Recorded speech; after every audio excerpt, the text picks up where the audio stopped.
Meu nome é Julia Barros dos Santos, sou aluna de doutorado da Universidade Federal de Itajubá e vou apresentar o artigo intitulado Previsão de coleta de resíduos domiciliares, o modelo Sarima, aplicado à cidade de São Paulo. Bom, esse artigo, ele também é de autoria da aluna Flávia Tuane Ferreira Moraes, da professora Josiane Palma Lima e do professor Renato da Silva Lima.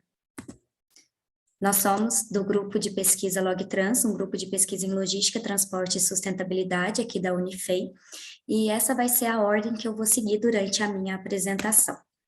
Começando com uma contextualização, nós temos que os resíduos sólidos domiciliares são aqueles produzidos diariamente e que são originados das atividades domésticas e também em pontos comerciais. A Política Nacional de Resíduos Sólidos, a PNRS, determina que os resíduos sólidos domiciliares que são gerados dentro dos territórios dos municípios brasileiros, eles estejam sob responsabilidade dos governos municipais, cabendo ao poder público criar o sistema de coleta, determinar a frequência e a forma de coleta, definir os veículos e também a destinação adequada destes resíduos.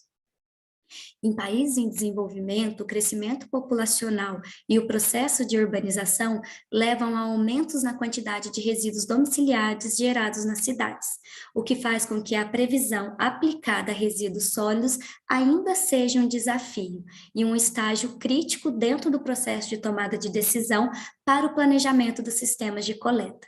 No entanto, prever a quantidade de resíduos domiciliares que vão ser coletados é de extrema importância, porque possibilita dimensionar as etapas futuras do processo de gestão de resíduos. Diante deste cenário, o nosso trabalho ele teve como objetivo desenvolver um modelo de previsão de coleta de resíduos domiciliares para a cidade de São Paulo, utilizando o método ARIMA. Como mencionado, nosso trabalho ele foi aplicado na cidade de São Paulo, uma das maiores cidades do mundo. Estima-se que em São Paulo sejam produzidos diariamente 12 mil toneladas de resíduos sólidos domiciliares, o que implica na necessidade de 550 veículos circulando diariamente e o envolvimento de 6 mil funcionários. Atualmente, São Paulo possui 3 áreas de transbordo e 3 aterros sanitários. Como falado, né, a gente vai utilizar o método ARIMA, que é um método de previsão por série temporal. Previsão significa estimar uma variável ou um conjunto de variáveis, e quando a gente utiliza séries temporais, a gente espera que o entendimento de dados passados, ou seja, da nossa série histórica, nos ajude a melhor compreender o comportamento dos dados futuros.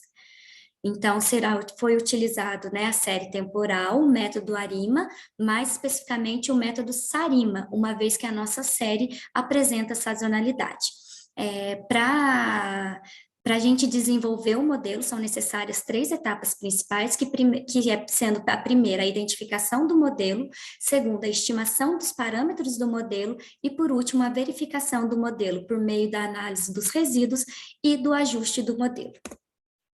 Então, como mencionado, né, o estudo foi aplicado em São Paulo, então os dados eles foram coletados no site da Prefeitura de São Paulo, foram dados mensais de coleta de resíduos sólidos domiciliares de janeiro de 2016 até dezembro de 2020, o que consistiu numa série histórica de 60 dados.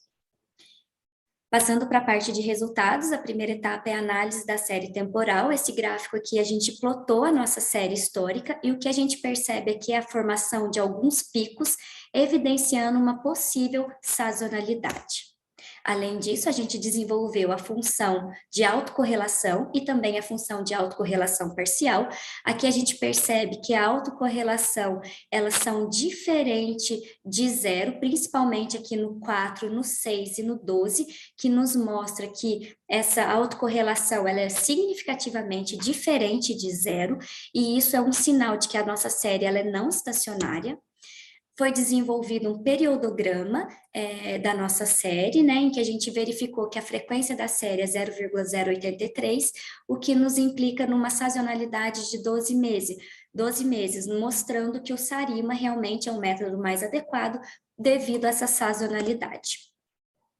Bom, então passando aqui agora para a parte de estimação dos parâmetros, o SARIMA, ele possui essa forma.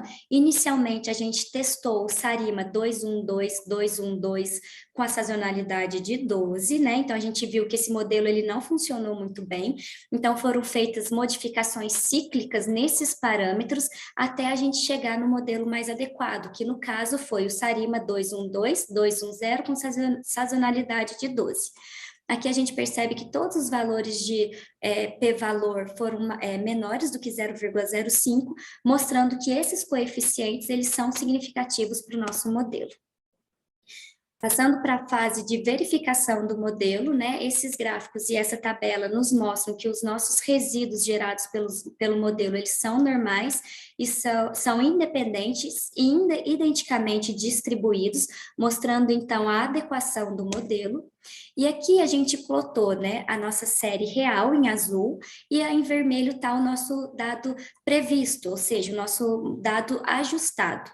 E fazendo essa diferença entre o real, né, e o ajustado, a gente teve um erro absoluto percentual de 2,578, mostrando também que o nosso modelo é adequado. Para finalizar a apresentação, a gente gostaria de reforçar a importância da previsão de coleta de resíduos para auxiliar no planejamento das etapas do gerenciamento dos resíduos domiciliares. Nesse trabalho foi utilizado o método SARIMA e ele se mostrou eficaz para a previsão, né, da coleta de resíduos domiciliares. O nosso modelo ele apresentou um erro percentual absoluto de 2,578%, mostrando a adequação do modelo, e a gente sugere como trabalhos futuros aplicar esse mesmo modelo para outros tipos de resíduos e também para outros municípios. Nós agradecemos ao CNPq, a FAPEMIG e a CAPES pelo apoio financeiro concedido aos projetos que subsidiaram o desenvolvimento deste trabalho, e muito obrigada.